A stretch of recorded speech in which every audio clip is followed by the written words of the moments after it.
going on, everybody? Welcome back to another episode of Talking from Duke. This week we got Duke legend, one of the OGs, Gene Banks, one of the guys who was actually one of the last people to experience a coaching change at Duke. So if you know Gene, you know he's a great time, and this was no different. A lot of fun. Had a lot of fun talking to him. So we hope you enjoy. And as always, make sure you go over to our YouTube channel, The Field of 68, and subscribe there. And make sure you hit that subscribe button wherever you get your podcast so you don't miss any of the fun content that we're coming out with during this year. So hope you enjoy, and we'll see you next week. So this week we got my guy, Gene Banks. Thank you for coming on. Welcome. Well, thank you for having me. I mean, I've watched you since your career being at Duke, and admired you when you got there, admired you when you were there, and admired you after. I've always liked you like a little brother. You have a smooth little thing about you. You're just a little quiet, smooth. You know, Yeah. You got to watch the quiet ones. You know? Yeah. They'll kill you with kindness. For sure, definitely. All right, so we start off the podcast every week with the same question. So what was your welcome to Duke moment? My welcome to Duke moment. I would say when I visited, listen, when I first coming out in 77, which is a long time ago, you probably, I don't know, you weren't even in Pampers then. Were the Pampers made back in those days? Just diapers? I was a long way off from being. Oh, you were a long way off. You were still floating around. We're on radio, so we can't say that. But I was still a swimmer for sure. Yeah, you were still swimming upstream, but you made it. Duke wasn't even one of my schools that I even thought about. I didn't know anything about Duke. I was the #1 player along with Albert King. Magic Johnson came out that year from East Lansing. And I had to, at that time, and I think you went to that as well, they narrowed it down to you had to visit only 6 schools. Mm-hmm. At one time before then, you can go as many schools as you wanted to. Mm-hmm. I think a lot of guys were taking trips to Hawaii and Las Vegas, so they NCAA kind of cut that down. And then my English teacher was one of the guys. He was one of those guys that was talking about education, academics, nothing about sports. And to get him off my back from talking about visiting Duke I said, I'll go visit. So that made them one of my 6 schools. My most interesting moment was when I came to Duke. Besides that whole story, that's another story. But when I did come to Duke, I came with almost like a caravan. What people don't know, and they'll hear it on your show, my girlfriend came to Duke with me. Okay. She came to school. She was an honor roll student, all 4.0, all student, blah, blah, blah. And she was kind of recruited. It was not illegal, it was legal.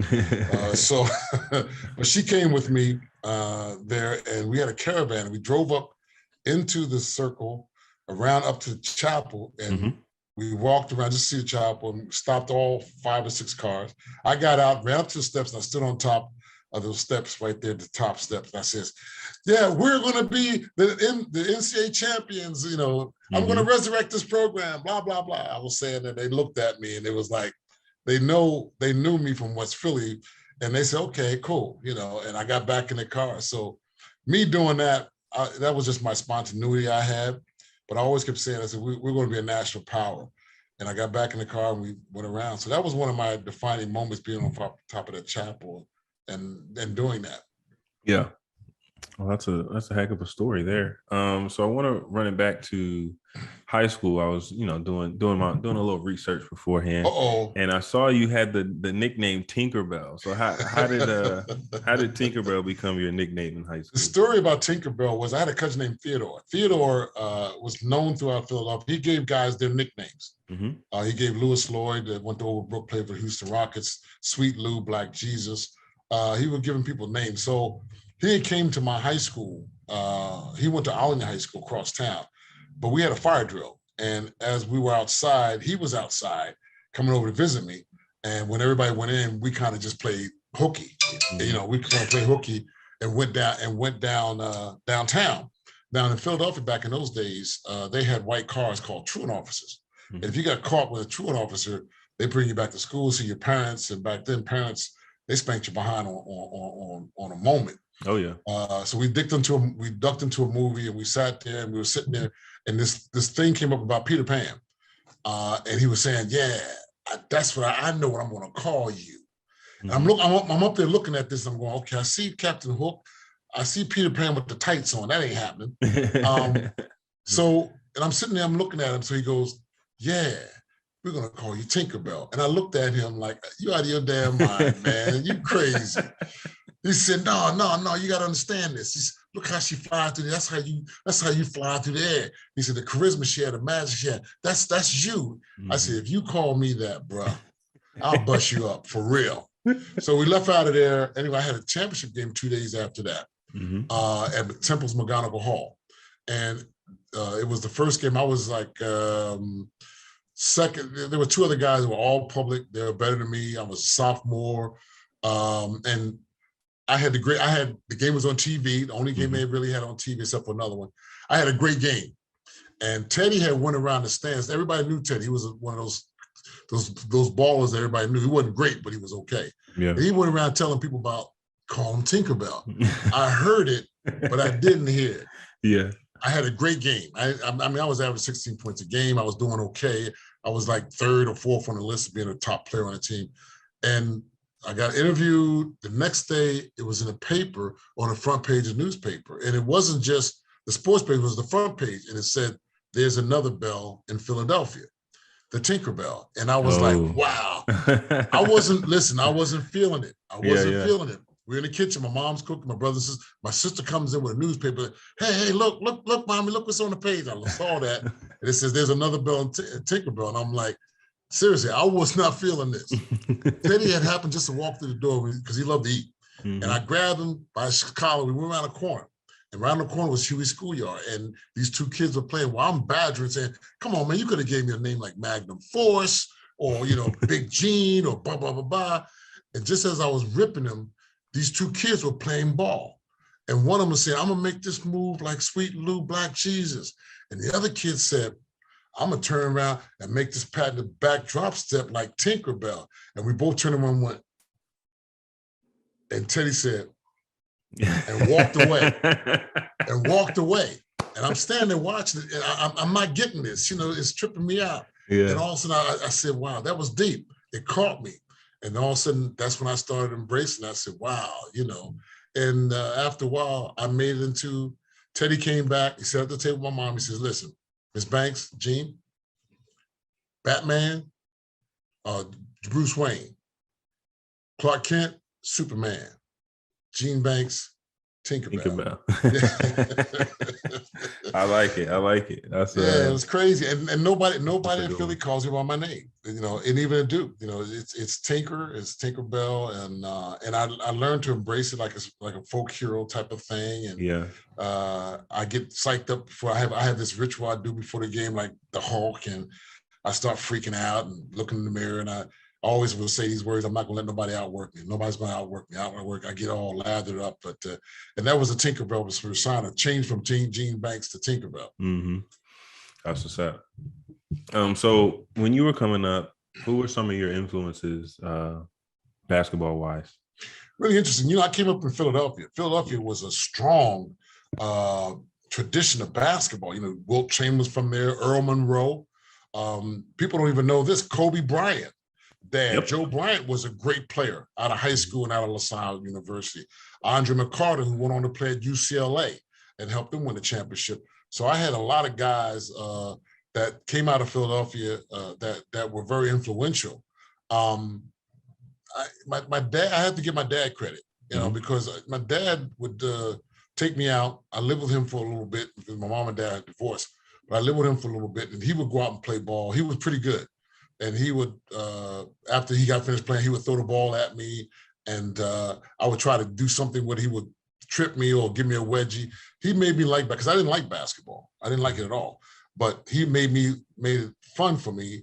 And it wasn't like he was teaching me how to do my follow through and none of that. It was just me and Dad was just having a good time. And then he would take me with him, and I would play against these other old guys, Frank Card and Wayne Hightower. There's some names historical. Fred Stokes, Claude Gross. These are guys I played. I was a little boy. I got to play out there with my dad with these old heads, and I learned all their tricks. Mm-hmm. Yeah. So as you're coming up in high school, and it's obviously a different time where, there's no social media, there's no, a lot less cameras. How do you become one of the top players in the country? How do you get seen on a national level? It's really interesting because during that time, everything was more like word of mouth, more so than anything. I know we had a game my junior year. My high school coach had a game against Long Island Lutheran up in New York. And at that time, Wayne McCoy was 6'10", 6'11". He was the number one player in the country. And our high school team had a game against them. And I went up and played this game. We didn't even have Clarence Tillman. Clarence Tillman is a name that's going to be synonymous because he was my teammate, like a Kenny Denard, like a Mike Jaminski, who was really all great. And he was out of that game. I played in this game. I still don't remember the first basket I made. I scored 46 points. I grabbed 20 rebounds. I had 10 assists, 4 steals, and that was the game because he was number one player in the country. That went all over the wire. Yeah. Because New York, it hit. They were talking about this phenom from Philadelphia. We lost by 2 or 3 points, but I still don't remember this game. I was consoling my players from the game that we lost, and there was a player named Dwayne Macklin who went to Maryland.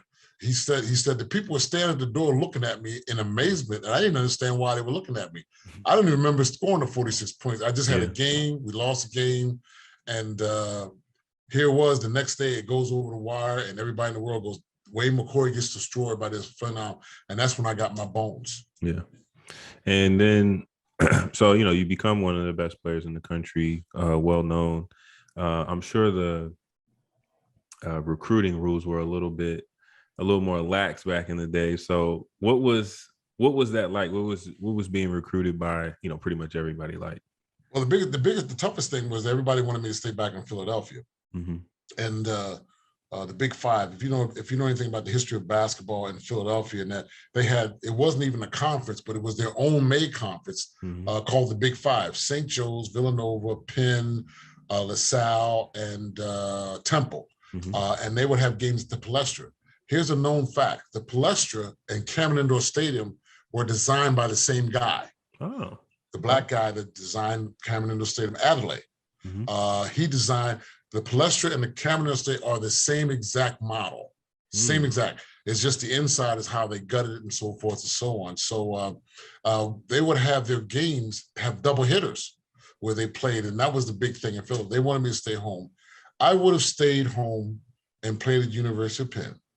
The only reason why I didn't consider them and took them off the list was because the Ivy League was the only conference in America at that time that did not allow freshmen to play varsity basketball. Okay, yeah. You can play on the freshman team, and I said, why would I play on the freshman team when I'm good enough to play on the varsity team? But Penn had me. Penn had me lock, stock, and barrel. And then I went to UCLA. And I visited California. I was at Tom Bradley's house. I went to Johnny Carson's show. But I also went to Hugh Hefner's mansion.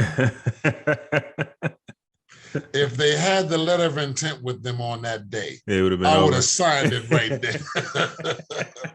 I had the most wonderful time in my life. I bet. Yes. And that's all I can say. The rest you have to read my book and I'll tell you more about that. Yeah. Okay. Yeah, we'll do that. So you've got your UCLA, you've got, the Philly schools after you. And, these are teams that are top of the heat at the time. And, Duke wasn't one of those teams. So I know you mentioned earlier, your teacher said, man, go down there and take a visit. But how, once you got down there to visit, did they get into the mix and ultimately end up being the school that you chose? Andre, honestly, it was divine intervention. It really was. It was, Duke, when I did look at their history, they were in last place every year for 4 or 5 years. They had a pretty decent team, but they were last place in the ACC. The one guy that they had was Tate Armstrong, who played on the Olympic team as well. But there was no big thing about Duke. The teams I picked to visit was Michigan, Notre Dame, Carolina, because they were on TV. Michigan was on TV. Notre Dame was on TV in the playoffs, NCAAs. I also picked Notre Dame, Michigan's, NC State, and I visited those schools. When I came out of Duke, I saw just what my English teacher saw about the architecture and the Gothic buildings and so forth. And being a number one player, they laid it out. Harold Morrison was more than influential to me of coming to Duke. I did visit and I met Mike Bennett. Mike Bennett was, I don't know if he was a grad assistant, he had graduated, but he was working at Duke. And he came down this hallway with his suit on. He was clean, nice cut, spoke like good. And I'm like, here's a Black representation at Duke University. If they did anything right, they did that right. He's been a brother to me. So he was very, very influential. Caroline Lattimore, I met her at Duke. I don't know if some of you guys remember her. She was a dean there, and as well as being, she put a foot in my behind. So the whole thing about me coming to Duke was I wasn't allowed to be home for a while because everybody was still trying to do whatever they do. David Phelps was the worst, just kept going. And I finally was able to come home because I was going to make the announcement early. I did somewhat, said I was going to make an announcement. When I came home, I told my mom, I'm sitting upstairs in my room. I said, Mom, I really don't know where to go. Every place is just as nice as the other place. It's a big decision. My mom told me, go in your room. And she says, I want you to pray about it. The honest truth. And I said, okay, because we had a church in our basement, so that was another thing. So she said, go in your room. And she closed the door and she locked it. She locked the door. So I said, okay, because my mom never locked my door on me. So I laid down. Before I laid down, I had my albums, I had my stereo, I put on my Barry White. I was a Barry White man. I'm at that age. I'm trying to get some rap. Talk to the girls like, baby, please, baby, I love you, baby, that kind of thing. So and I had that little deep voice. So, the other thing, I'm making this up, but it's real. So I laid down, listened to Barry White. I'm falling asleep, and I'm dreaming of wearing a Duke uniform. And as I'm dreaming this, I'm dreaming being a Duke, going to the games, playing at these venues and so forth and so on. So when I woke up the next morning, my mom always taught us about believing in visions. We were raised on that. God will give you visions and he will lead you certain ways. And I told her, I said, Mom, I know where I want to go. And she didn't even ask me. She said, let me call the school up and I will let them know. The school said, don't come up yet because everybody in the world wants to know where you're. Let us set this up. So 2 hours later, my mom and I walk into school together.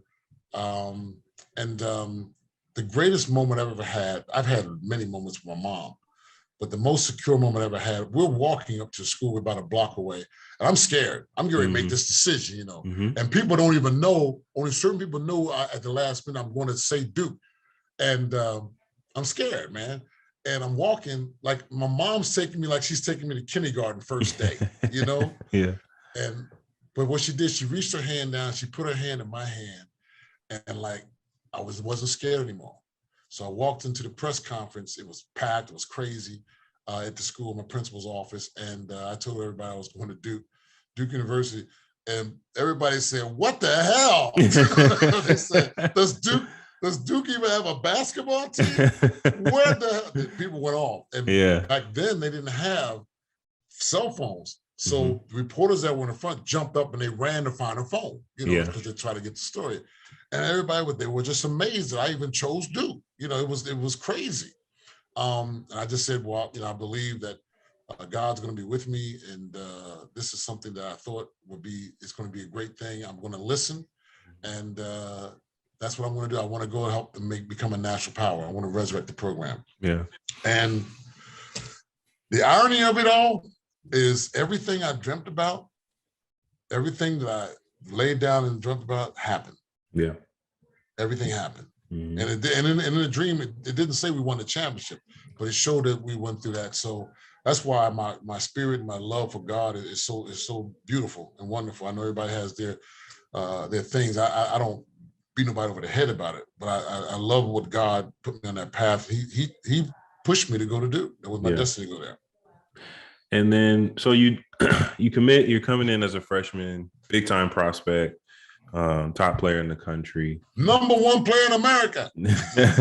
Top player in the country to a struggling team.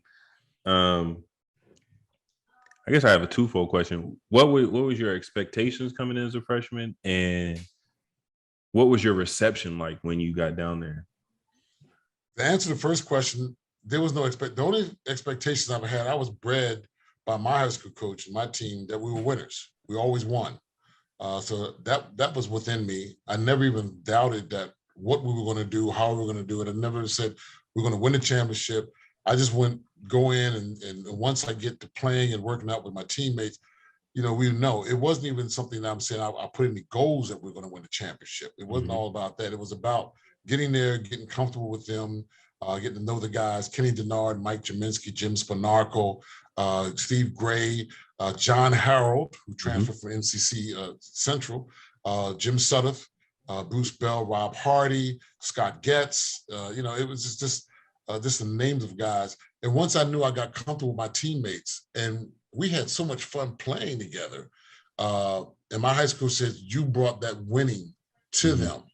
And one of the things that my dad would say to me, everybody kept saying, you need to go down there and shoot all the time, but that's not my game.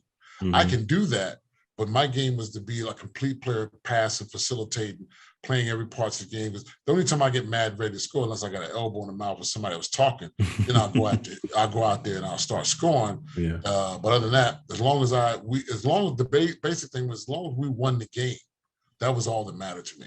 Yeah. So, we mentioned Duke had been struggling for a few years before you got down there, and then they sucked. Yeah, and then I was trying to put it lightly. You're being nice because we're Dukies. We are in the brotherhood, and it's all true. But the truth is going to come out that they sucked. Yeah. So you get down there, and freshman year, you guys go to the national title game, right? Yes. So, I mean, what was that like in Durham? It had to be a bit of a shock to go from change everything. Yeah. Because you got to remember, national title game. You got to remember Duke community, which is especially the majority of the Black community, did not really, look at Duke like that. It was like Duke was that big school, white school. So nobody really they cheer for Carolina in state before they cheer for Duke. Yeah, even people in Durham. I think when I came there, I changed the perception. I always spent time in the community, and Kenny calls me. It was like the Muhammad Ali.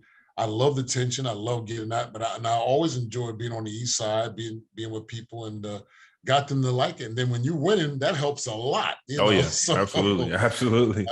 It really embraced the community, opened up the community. Duke was even lax on letting more of the community of Durham come on campus and be involved.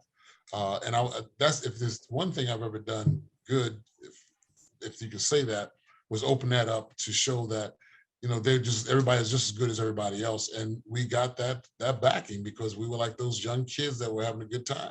Yeah. What were your nerves like as a freshman going into the national title game? I remember, I was in the same situation as a freshman, and I was just like, oh boy. Everybody gets nervous. Yeah. I don't care, no matter who it is.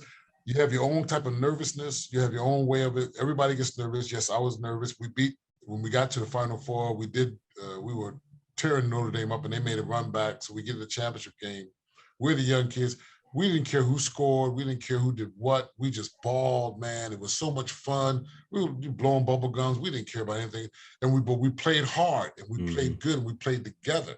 There was some nervousness, but once you get that elbow in your face or somebody's talking that smack, you get up and down that court one or two times. That changed real quick. Yeah. And then, so as a senior, your class experienced the last coaching change that Duke has had.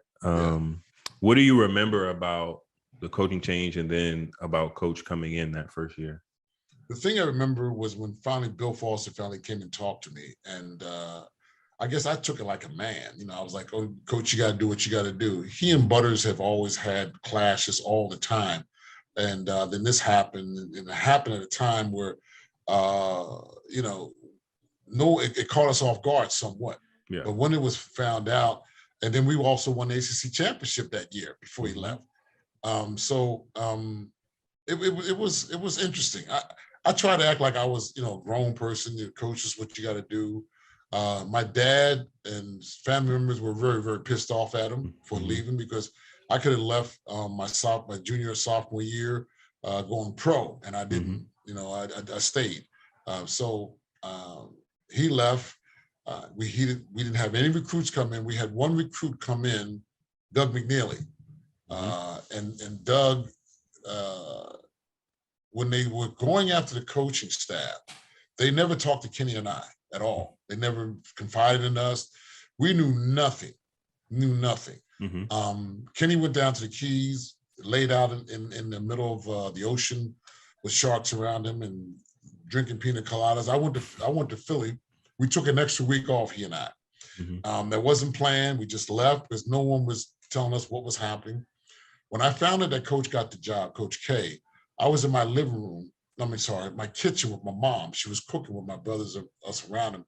And he says, Duke University has a new coach, and I can't pronounce the name, John. And John says, well, I can't pronounce it either. He says, well, we're just going to call him K. So, Duke has a new coach. And that's how I found out that Coach K became our coach. I was in Philadelphia in my mom's kitchen. And then I think hours later, he called me up. And he wanted me to come back. He called Kenny because we took an extra week, extra week off, so than being back in school. That's another story. But he asked us to come back, and we came back. He met both of us, and we walked into the office. And the funniest thing about that was he was talking to us. He was young looking, he was a young, but it didn't matter. And he was saying, we have to be men, and there's a line you don't cross, and we got to do that. He said, but you two guys have not just crossed the line, you have pissed, shitted, and did all kinds of stuff. So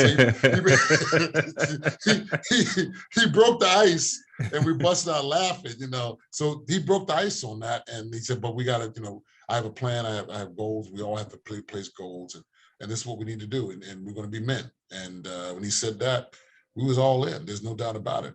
Yeah.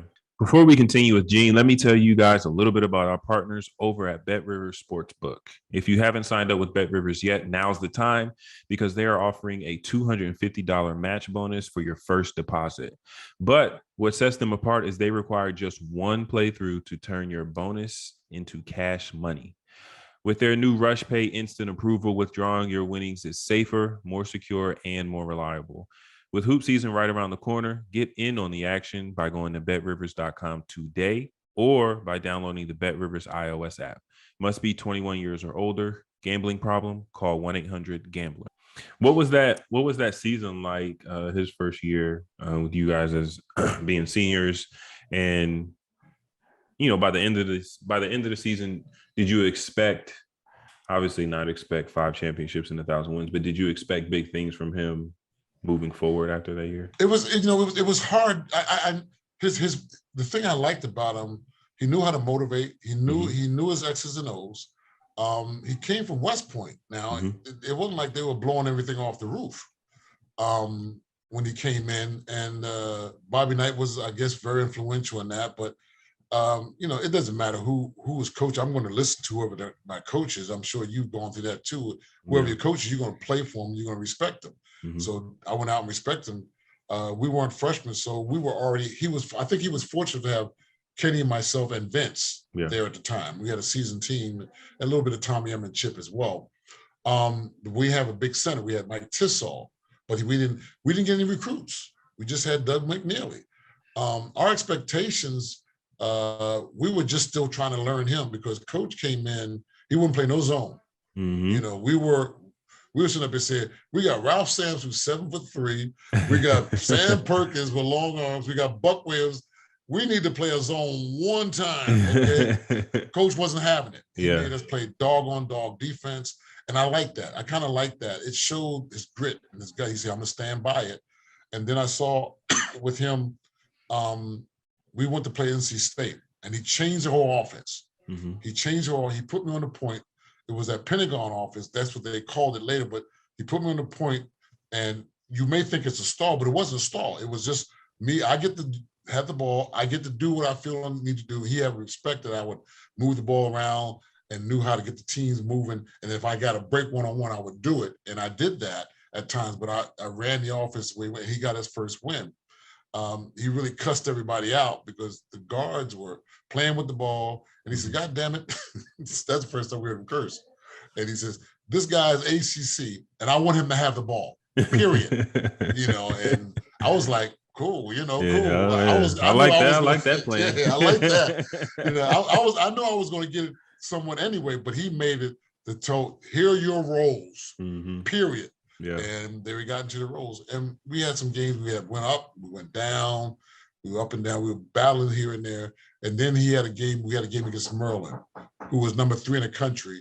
And by them being number 3 in the country, they were playing us in Cameron. And from that game, we saw his motivation. And his motivation was he came in, he took his jacket off, and he went nuts. He was red. He said, I want warriors, I want soldiers. And this is the first time we've seen him do this. Now we're saying we got Bobby Knight. We hadn't seen that already. He'd been hiding that. Yeah. And he goes, this is pregame. So he goes to the fact that he goes and he walks out and he comes back in. And could you hold me one? Could you hold one second? Yeah. Okay. Go ahead. Go get that.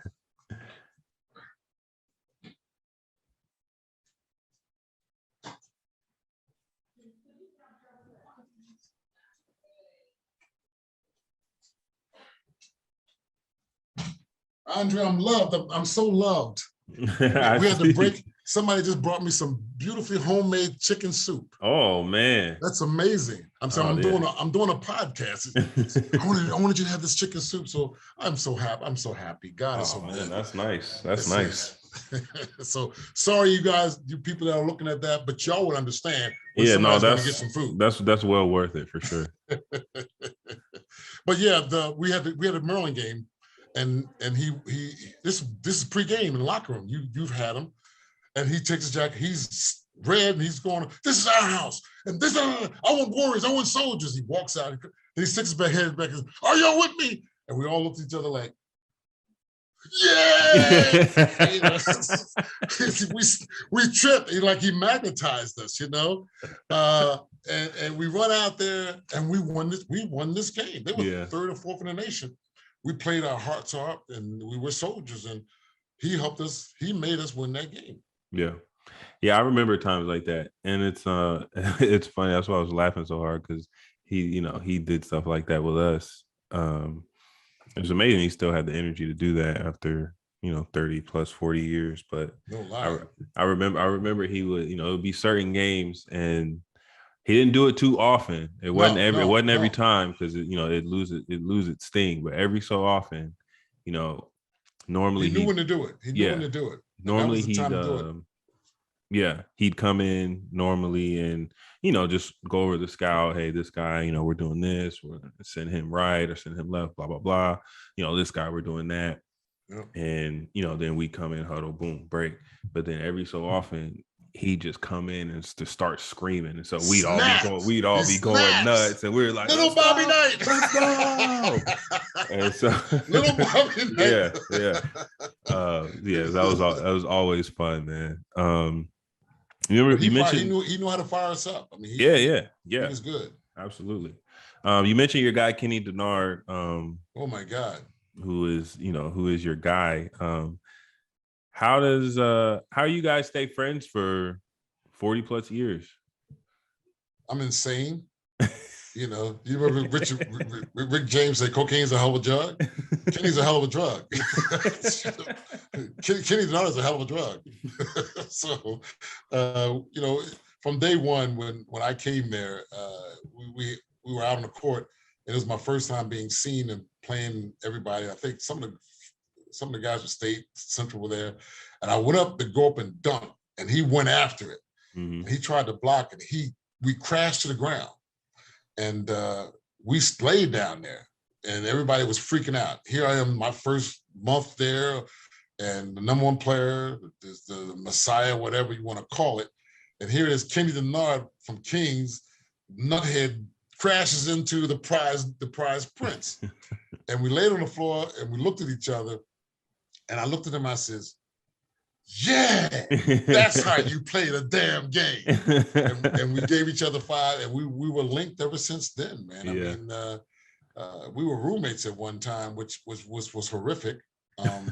You know, you come in and you don't know if you got a python snake in the apartment.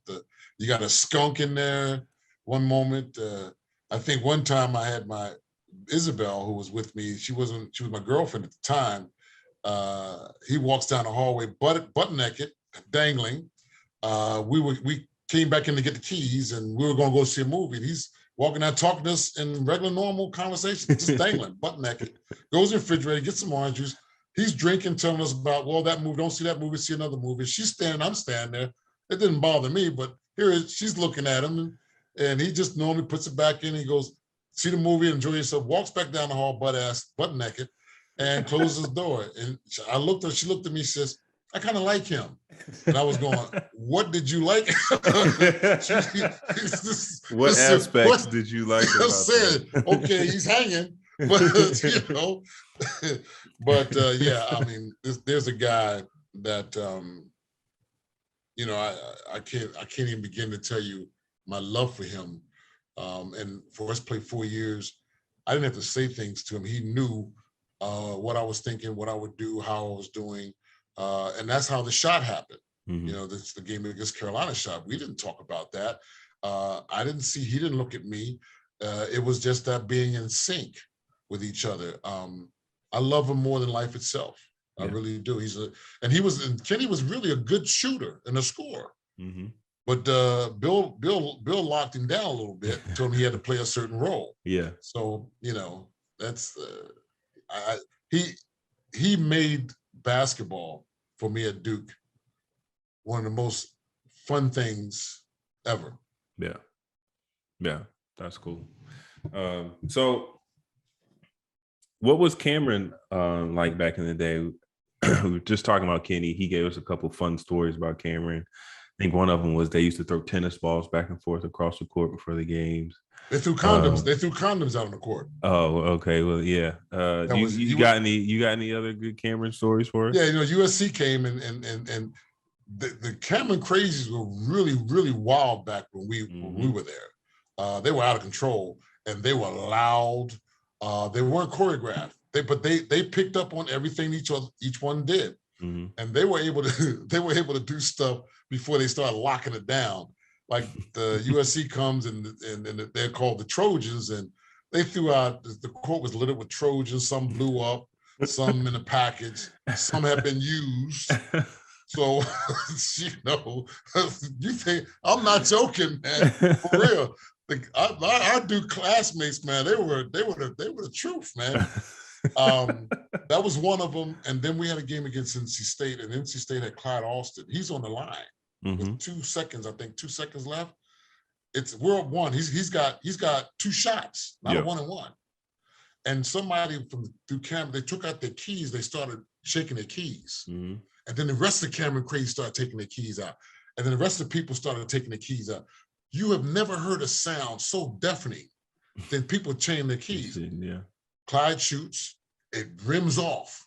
So then you got the people upstairs, the old heads, the old money ones, and they took their keys out. They got to get the keys out too. They got their keys out, and the noise was so deafening, you almost had to put your hands over the ears. And they did it, and he missed the second one the same way, rolled in, rolled out. We win the game. Cameron Crazies were the epitome of our wins, and they gave me the energy that was incredible. That was my stage, and I could feel their energy. It was amazing. My classmates were exceptional for giving us the energy, especially me.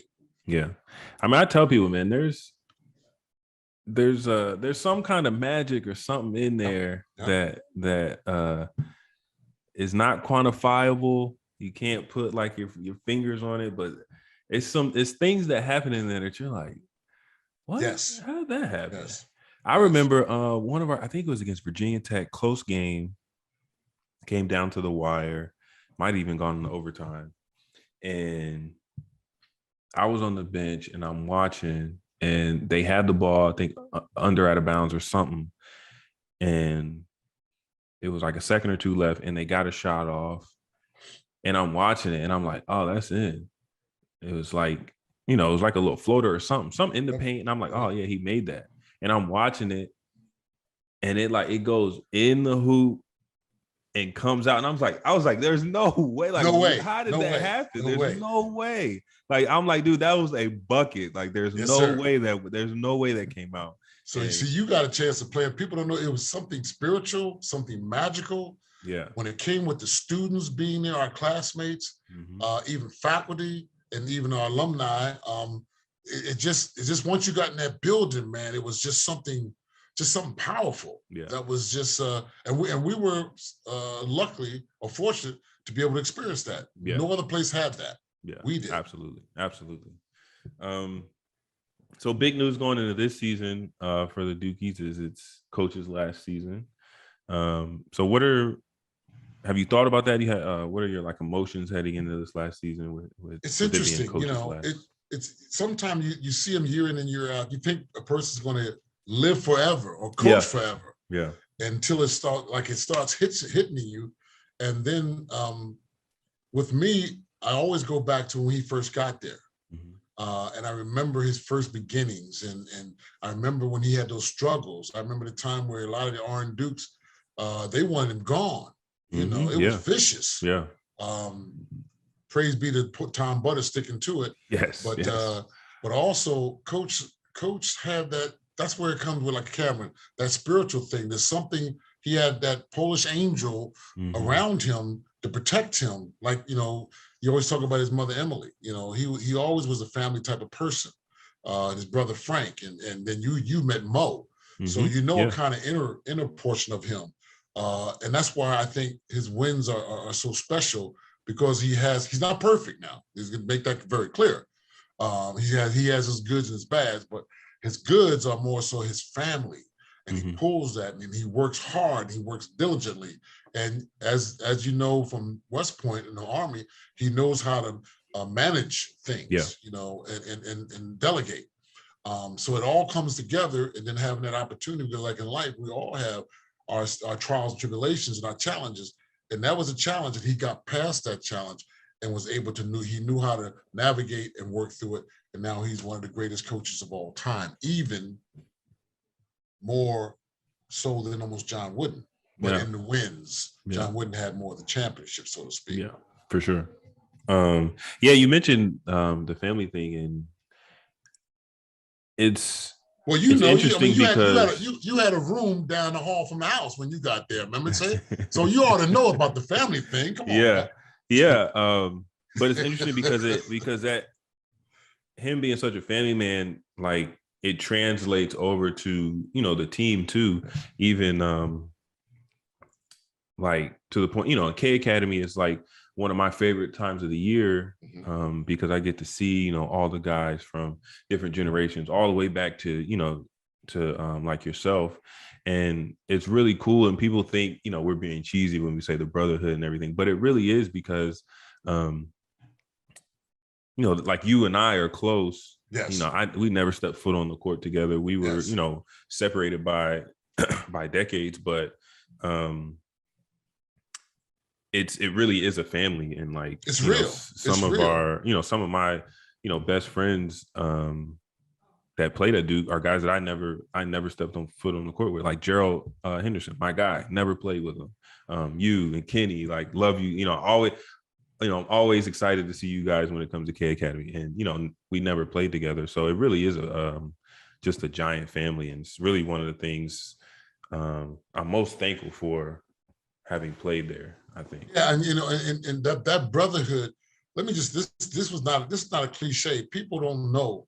When we get together, it's one of the greatest moments of the year. I look forward to. Yeah, for sure. Be able to come back and to see you and see how you were doing and feel your love and your experience, your energy, and to see all the other guys and remember y'all watch me and I watch y'all and I'm pulling for you and all that stuff. And it's not just about it's not about just basketball.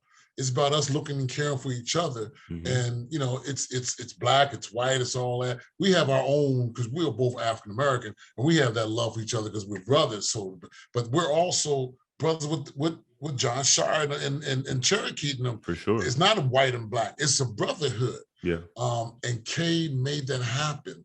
And he's nurtured it and he's pushed it. If he doesn't do anything else, they can say what they want to say. That has been something for me that I look forward to. And when I leave there, my spirit is so filled. Yeah. Seeing you and Gerald and Cherokee and JJ and us hanging together and just spit. I mean, man, it's shit. It's powerful, man. It's the most powerful. People don't even know this is something they'll never ever experience or know that is real and very, very powerful. And Kay did that. Coach did it. Absolutely. All right. So last thing that I got for you. What's up? Might get you in a little bit of trouble at the next K Academy, but I need your all-time 5 at Duke and a 6-man. So you need to win a game. You can pick 5 guys and a guy off the bench. If I need to win a game? Got to win a game. Come on, man. You ought to know who you're going to. Christian. Okay. We got Christian. The best. When I first they asked me who I thought was the best players at Duke, and I always went to Art Heyman first, because I watched Art Heyman in the tapes, and he was gritty from New York. He didn't take no smack. Then I threw Johnny Dawkins in it for pound. Johnny Dawkins was amazing. Yeah. And for that case, Elton Brand, if he stayed, shattered all records. Yeah, he was dominant. Grant was Grant. He was just a special type of player. But my all-time Duke, the Duke greatest player of all time is Christian. You know, when you go back to back and play like that and the way he played, there's no doubt about it. Pound for pound, I give Johnny Dawkins still has that. You give Zion somewhat or not, but he only played the 1 year. You know, the thing about the guys playing 1 year, they got greatness, but that's it. We ain't going no further than that. Grant, you know, you got to put Grant in there, 1, 2, 3.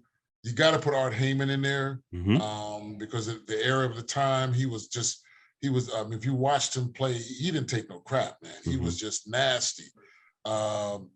And then the 5th one, there's so many guys. I mean, the most underrated one out of all the guys is Chris Carrawell.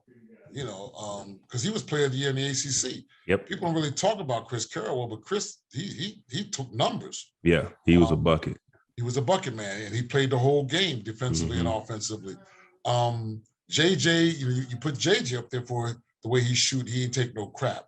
Yeah. So it's hard to look at that, but those are my Leitner, Dawkins, Grant. I mean Heyman, Grant. The 5th one can be a toss-up because there've been so many guys. I'm not gonna. I would be bold enough, and I'm on your show. I'm older now. When you get older, you get Grant, you get cranky, and you get nasty. I wasn't bad myself because I finished 2nd in scoring. Yeah, I'm the only one that was in the top 10 of every category, top 10 now, and not only top was only one of 2 that had a triple-double at Duke. Number 2, I'm patting myself for the back. Normally I just don't say much of all because nobody's saying anything. But this is what it is. Now, here's the last thing. The biggest thing why my number wasn't retired. Well, my number was retired because first of all, Bill left, and then Butters had issues with me as far as being Bill's favorite. You know, so that wasn't going to happen. But the numbers and the criteria got championships, the whole 9 yards. But if it were to, and people are trying to start something to get it going up there, but if my number was retired, it would be more in representation of the players I played with and my family, if nothing else. I felt I came there as a pioneer to change the Duke program. If nothing else, I did say I was going to come and resurrect the program. I did say I was going to come and make them a national power. We were on national TV at that year for 4 or 5 years after. We won championships, all that good stuff. I was All-American, all whatever case may be. Leaving led the league in scoring because and K made that happen for me.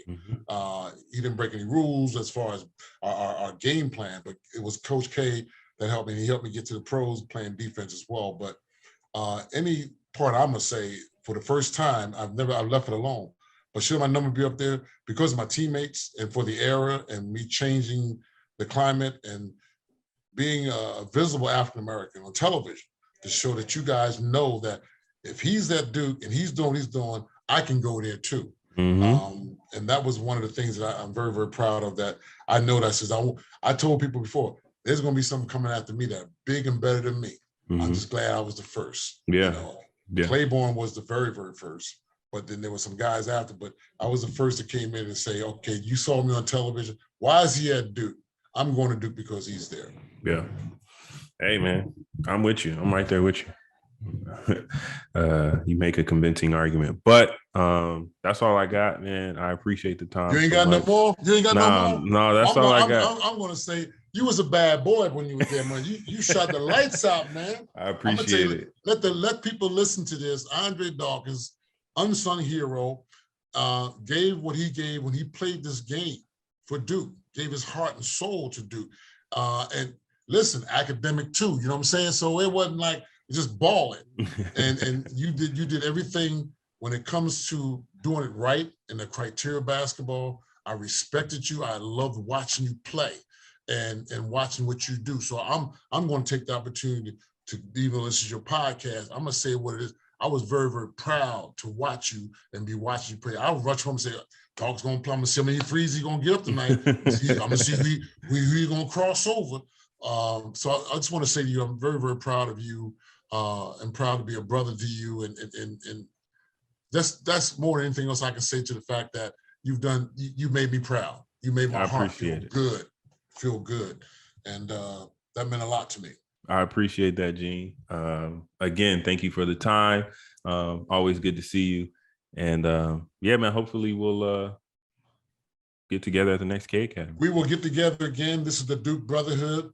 There's much love for Coach K, deeply, even though your room was down the hall from him, where Debbie and the rest of them had theirs, and you in the house. When I had the outhouse, I had the little detached room outside. Me and Kenny had that little detached room.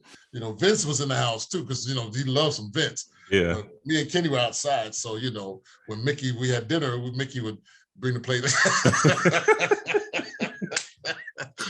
So we weren't living inside the house. We were outside the house, and we like staying out there. It's okay. But listen, we love Kate. We love Coach, and appreciate him and the family, Mickey and Debbie and all of them. And I love you too, brother. Keeping on. Yes, sir. Love you too. You get to that chicken soup, man. Oh, no doubt. I got it here.